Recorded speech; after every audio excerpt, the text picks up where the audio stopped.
Vamos a ver la primera clase de estructura de la materia. Los conocimientos que se tienen sobre la estructura atómica se basan principalmente en resultados de espectroscopía.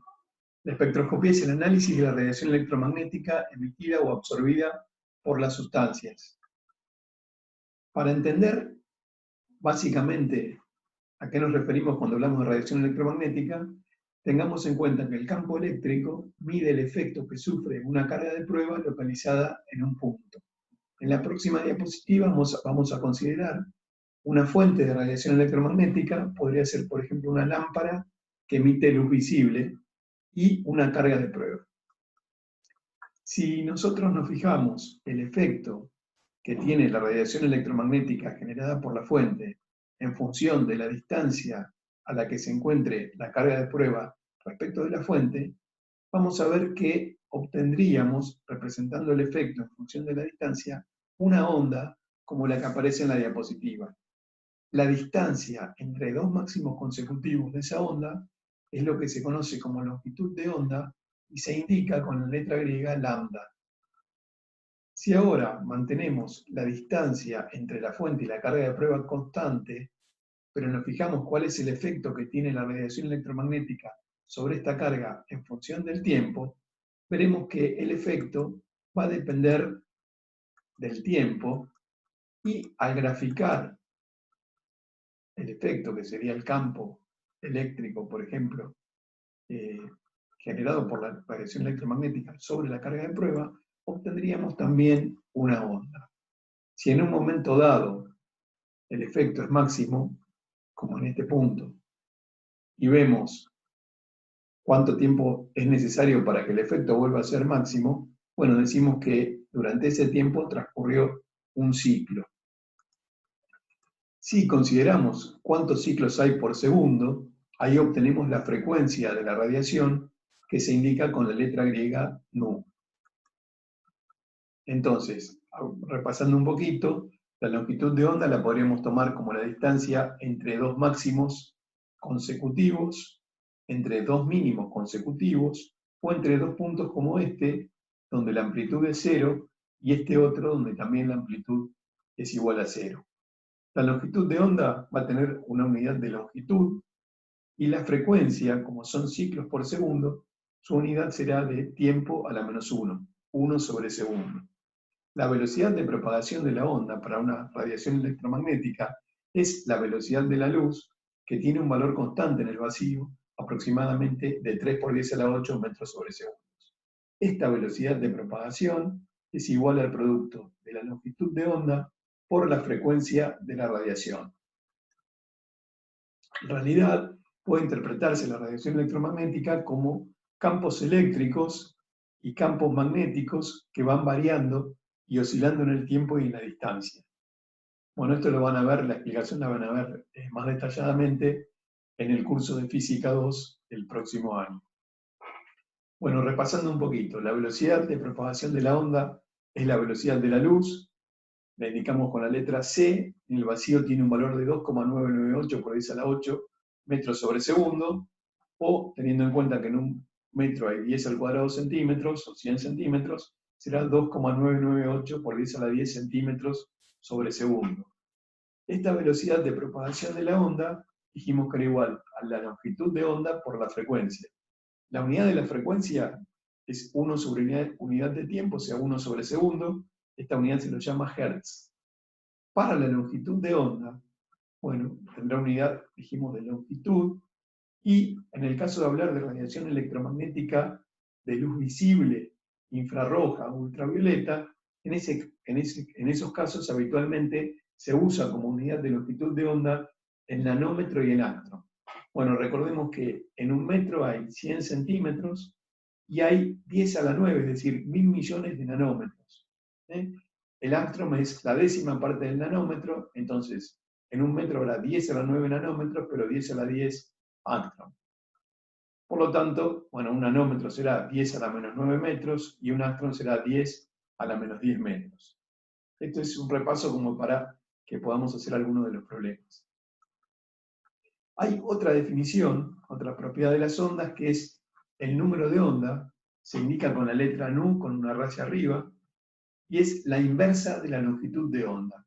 Este número de onda nos indica en una longitud dada, por ejemplo, en una distancia dada, que podría ser, por ejemplo, 1 centímetro, cuántas longitudes de onda caben.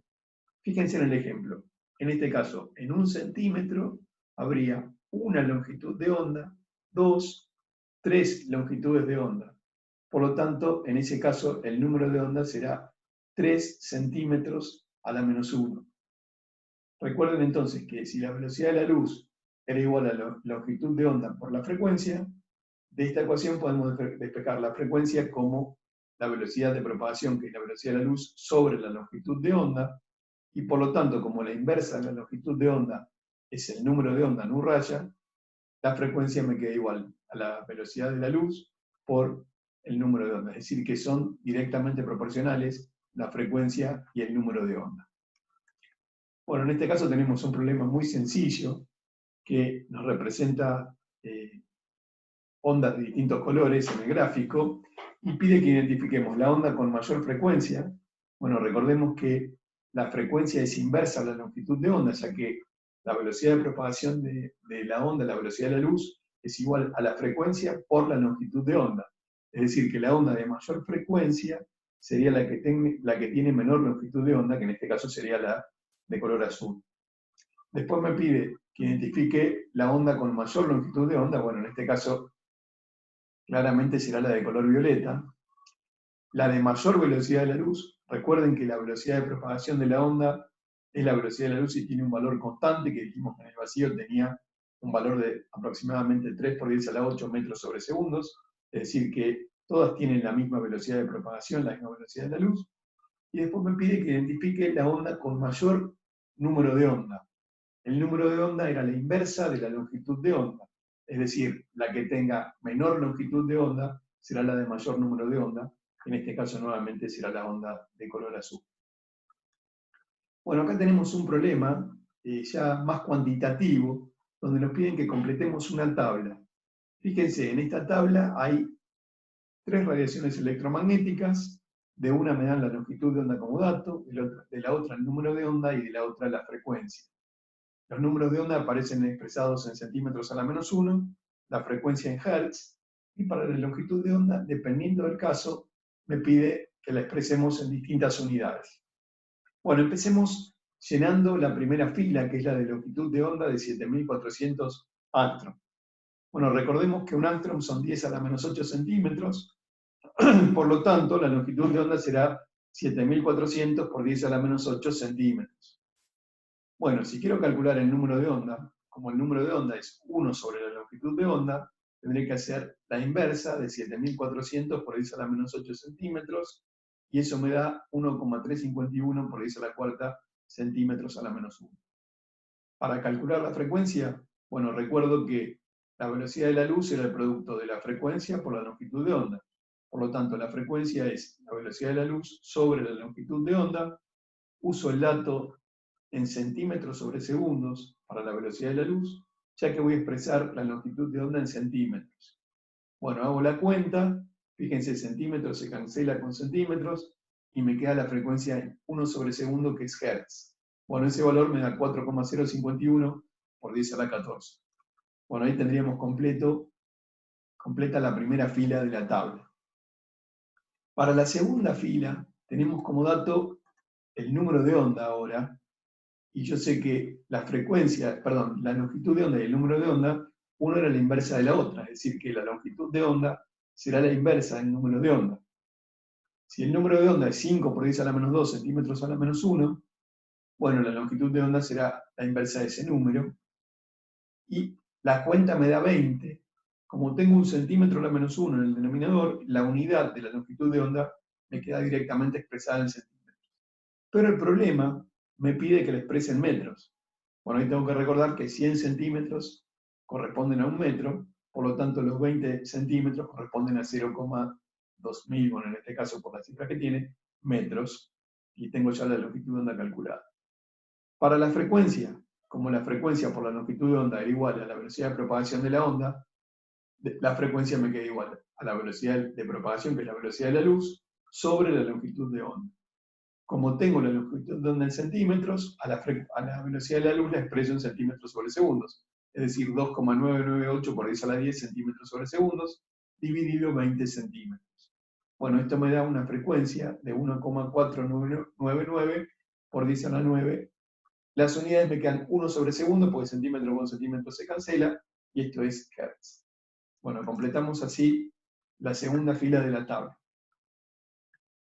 Para la tercera, en este caso tenemos como dato la frecuencia. Bueno, de nuevo, como el producto de la longitud de onda por la frecuencia era la velocidad de la luz, la longitud de onda, para calcularla, la calculo como la velocidad de la luz sobre la frecuencia. La velocidad de la luz es 2,998 por 10 a la 10 centímetros sobre segundos.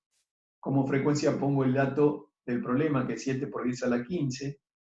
Fíjense que 1 sobre segundos en el numerador y en el denominador se cancelan, y la cuenta me queda directamente en centímetros, que en este caso da 4,283 por 10 a la menos 6. Pero cuidado, el problema me dice que quiere que calculemos la longitud de onda en nanómetros. Entonces tengo que pasar estos centímetros a nanómetros. ¿Cómo lo hago? Bueno, sé que un metro son 10 a la 9 nanómetros, ¿sí? Pero como el metro tiene 100 centímetros, un centímetro no van a ser 10 a la 9 nanómetros, sino que serán 10 a la 7 nanómetros. Entonces la longitud de onda, que es 4,283 por 10 a la menos 6 centímetros, bueno, en vez de poner centímetros voy a poner 10 a la 7 nanómetros, y el resultado me queda como 42,83 nanómetros. Ahí ya tendría la longitud de onda de esa radiación, que tiene una frecuencia de 7 por 10 a la 15 Hz. Para sacar el número de onda, bueno, hago la inversa de la longitud de onda, es decir, como ya tenía la longitud de onda en centímetros, y me pide el número de onda en centímetros a la menos 1, bueno, la uso en centímetros directamente. Entonces, el número de onda me queda 1 dividido 4,283 por 10 a la menos 6 centímetros, o 2,335 por 10 a la quinta centímetros a la menos 1. De esa forma me quedaría la tabla completa. Bueno, en esta figura lo que tenemos es representado distintos tipos de radiación electromagnética, y están ordenadas por longitud de onda. Por ejemplo, la radiación electromagnética de menor longitud de onda serían los rayos gamma, seguido por los rayos X, luego vendría la radiación ultravioleta, visible, infrarrojo, y luego las ondas de radar, televisión y radio. Es decir, que la longitud de onda en este gráfico aumenta hacia la izquierda. Pero como el producto de la longitud de onda por la frecuencia de la radiación tiene que tener un valor constante, que es la velocidad de propagación de la onda, la velocidad de la luz, cuanto mayor sea la longitud de onda, menor va a ser la frecuencia. Es decir, que la frecuencia va a aumentar en sentido opuesto al que lo hace la longitud de onda en distintos tipos de radiación electromagnética. Bueno, si tomamos la longitud de onda entre 400 y 700 nanómetros, esa es la que corresponde a la luz visible del espectro. Por encima en longitud de onda estaría la radiación infrarroja, y por debajo en longitud de onda estaría la radiación ultravioleta. ¿Sí? Bueno, después más abajo estarían rayos X y rayos gamma, de menor longitud de onda todavía, y por encima del infrarrojo estarían microondas, bueno, y por ejemplo las ondas de radio, como habíamos visto en la diapositiva anterior. Si nosotros tomamos un haz de luz blanca y la hacemos pasar por un prisma, bueno, esa luz se descompone en los distintos colores del espectro, y lo que obtenemos es un continuo de colores desde el rojo hasta el violeta. Acá abajo está representado el experimento, y acá tenemos una fuente de luz blanca, hay una ranura. Cuando pasa la luz por la ranura se genera un haz de luz que, al incidir sobre el prisma, me genera un continuo de colores desde el rojo al violeta. Bueno, acá tenemos un problema que me pide que calcule las longitudes de onda de las luces del semáforo. La verde me da su frecuencia, la amarilla me da también la frecuencia en Hertz, y la roja. Bueno, entonces lo que tenemos que hacer es calcular la longitud de onda a partir de la frecuencia. Es un cálculo sencillo como el que hicimos en la tabla. Como longitud de onda por frecuencia es igual a la velocidad de la luz, la longitud de onda me queda velocidad de la luz sobre frecuencia. Tomo como dato la velocidad de la luz, por ejemplo, en metros sobre segundos, 2,998 por 10 a la 8. y uso la frecuencia que me da para cada color. Para la verde me dice que es 5,65 por 10 a la 14. Bueno, 1 sobre segundo se va con 1 sobre segundo, la longitud de onda me queda directamente en metros y es 5,31 por 10 a la menos 7. ¿Se acuerdan que habíamos dicho que la longitud de onda de la luz visible estaba entre 400 y 700 nanómetros? Bueno, vamos a ver cuántos nanómetros corresponden a 5,31 por 10 a la menos 7 metros. Si un metro son 10 a la 9 nanómetros, la longitud de onda es 5,31 por 10 a la menos 7, bueno, para ponerla en nanómetros voy a tener que, en vez de poner metros, tenemos que poner 10 a la 9 nanómetros. Esto me da 531 nanómetros. Si hago lo mismo para la luz amarilla de frecuencia 5,15 por 10 a la 14 Hz, la longitud de onda me queda la velocidad de la luz sobre 5,14 por 10 a la 14 Hz, que es lo mismo que 1 sobre segundo. Esto me da 5,82 por 10 a la menos 7 metros, y si lo multiplico por 10 a la 9, como hicimos anteriormente, me quedaría 582 nanómetros. Para la roja, la longitud de onda me queda la velocidad de la luz sobre su frecuencia, que es 4,27 por 10 a la 14, 1 sobre segundos.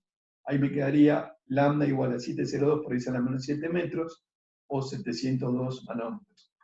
Es decir, que encontramos que las longitudes de onda del semáforo serían 700 nanómetros la roja, 580 la amarilla y 530 nanómetros la verde. Con eso quedaría el problema resuelto.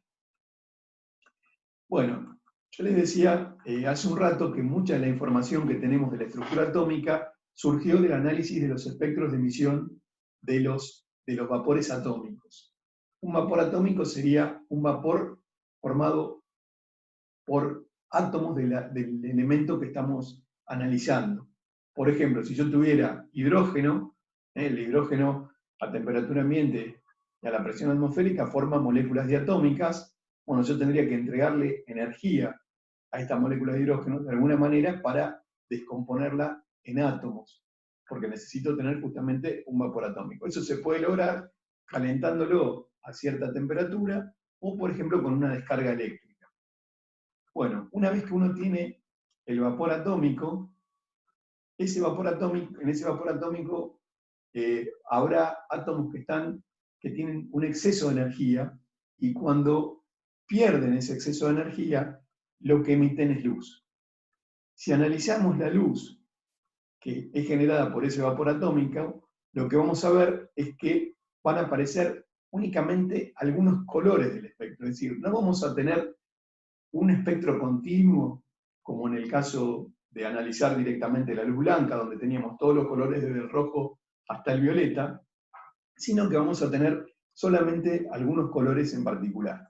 Bueno, si analizáramos las longitudes de onda, por ejemplo, para el hidrógeno, encontraríamos que en la zona visible del espectro tendríamos colores de 410 nanómetros aproximadamente, 434, 486 y 656 nanómetros.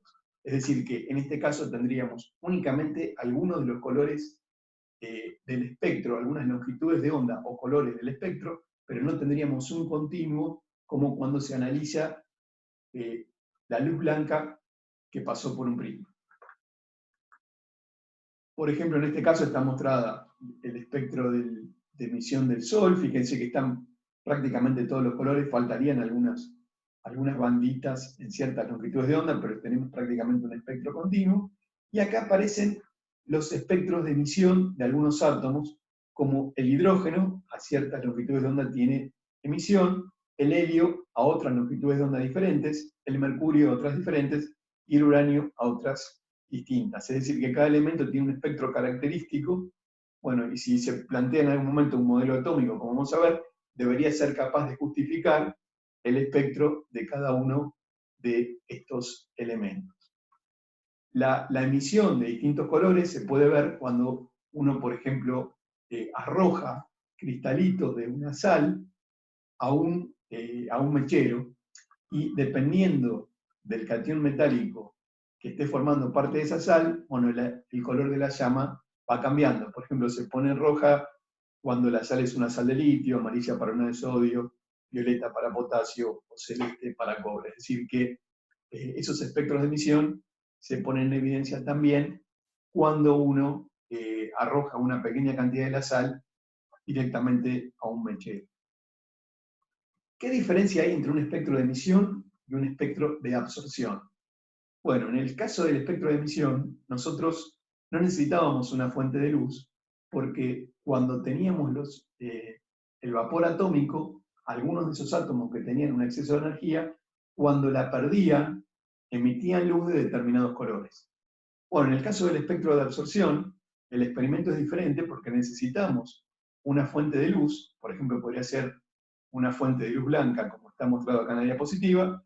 Bueno, la primera parte es igual, tenemos una rendija para generar un haz de esa luz blanca, y después lo que podemos ver es que cuando no tenemos una muestra que es un vapor atómico interpuesta en el recorrido de la luz blanca, vemos todos los colores del espectro.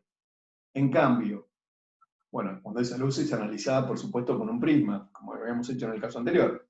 En cambio, cuando se interpone una muestra que es un vapor atómico, bueno, esa muestra absorbe algunos de los colores del espectro y eso hace que falten algunas longitudes de onda y ya en vez de tener un continuo, como en el caso de la ausencia de la muestra, en el caso de que esté presente, aparecen líneas negras que indican que la radiación de esas longitudes de onda es absorbida por la muestra que se interpuso en el camino.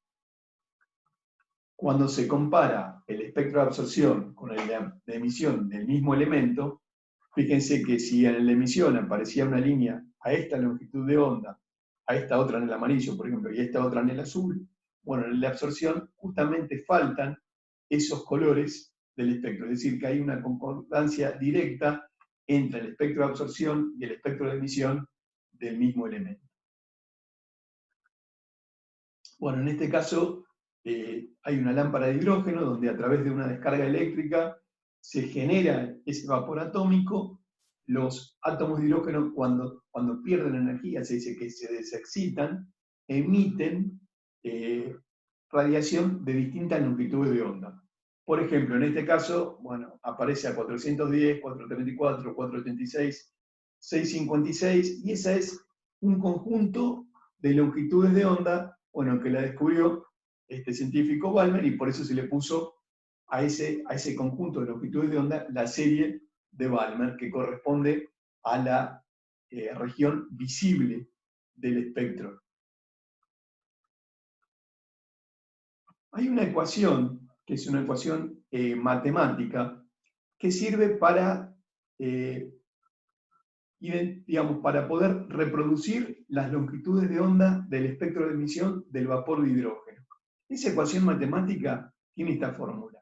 La inversa de la longitud de onda es igual a una constante, se conoce con el nombre de ecuación de Rydberg, la ecuación, por lo tanto la constante es la constante de Rydberg, que vale 109.677 centímetros a la menos 1.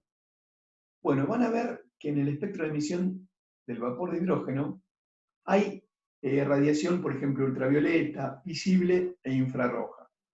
Para reproducir la radiación ultravioleta, bueno, en esa ecuación hay que poner al número N1 hay que asignarle el valor de 1, y al número N2 hay que asignarle valores enteros mayores a 1, 2, 3, 4 y así siguen. Esa serie, bueno, es lo que se conoce con el nombre de serie de Lyman y representaría en este espectro banditas que están en la región ultravioleta del espectro, en este caso a longitudes de onda menor a 200 nanómetros. Entonces, si yo uso esta ecuación, a N1 le doy el valor 1 y a N2 valores crecientes, 2, 3, 4 en adelante, obtengo todas estas líneas del espectro que corresponderían a la serie de Lyman. ¿Sí? Fíjense que con la misma ecuación, pero cambiando los valores de N1 y N2, si ahora a N1 le doy el valor 2 y a N2 de 3 en adelante, 3, 4, 5, etc., obtengo otra serie del espectro, que es la que habíamos visto en la diapositiva anterior, que es la que corresponde a la serie de Balmer, que son emisiones del vapor de hidrógeno en la región visible del espectro, entre 400 y 700 nanómetros. Si ahora le cambio el valor de N1 por 3 y a N2 le doy valores de 4, 5, 6 en adelante, obtengo series de la región infrarroja, que es la serie de Payen, que serían las que están marcadas acá en la diapositiva. Y si después con la misma ecuación siempre con el mismo valor de la constante, 109.677 centímetros a la menos 1, ahora le doy el valor N1 igual a 4 y a N2 5 en adelante, bueno, obtendría otras banditas que no están representadas en la diapositiva, pero que corresponden a longitudes de onda mayores a 1600 nanómetros, y eso corresponde a la región también infrarroja del espectro, y es lo que se conoce con el nombre de serie de Brackett. Bueno, hacia fines del siglo XIX se conocía que existía un cuerpo teórico que se conocía como cuerpo negro, que es un objeto que absorbe 100% de la radiación incidente y no refleja ni transmite radiación. Este cuerpo negro es un modelo que sirve para estudiar la emisión de radiación electromagnética. Este lo propone Kirchhoff en el año 1862.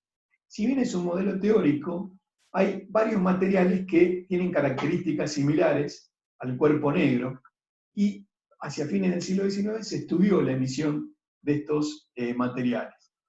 Por ejemplo, si uno tomara, no sé, un trocito de carbón y lo va calentando a distintas temperaturas, uno sabe que el color del carbón va cambiando a medida que la temperatura a la que lo calienta es cada vez mayor, por ejemplo. Bueno, el carbón podría ser un material que tiene un comportamiento similar al del cuerpo negro. Cuando se hace un experimento como este, lo que se vio es que si uno grafica la intensidad de luz emitida en función de la longitud de onda de la radiación que está emitiendo ese cuerpo, se encuentra que cuanto mayor es la temperatura a la que se calienta el cuerpo, bueno, menor es la longitud de onda máxima en ese espectro de emisión. Fíjense, el máximo se va corriendo hacia valores de longitud de onda cada vez más chicos cuando la temperatura de calentamiento de ese cuerpo aumenta. Lo que se conocía hasta ese momento era la teoría electromagnética clásica y no permitía explicar este comportamiento. Si se fijan en la diapositiva anterior, fíjense que siempre a longitudes de onda muy bajas, siempre hay una caída de esta curva.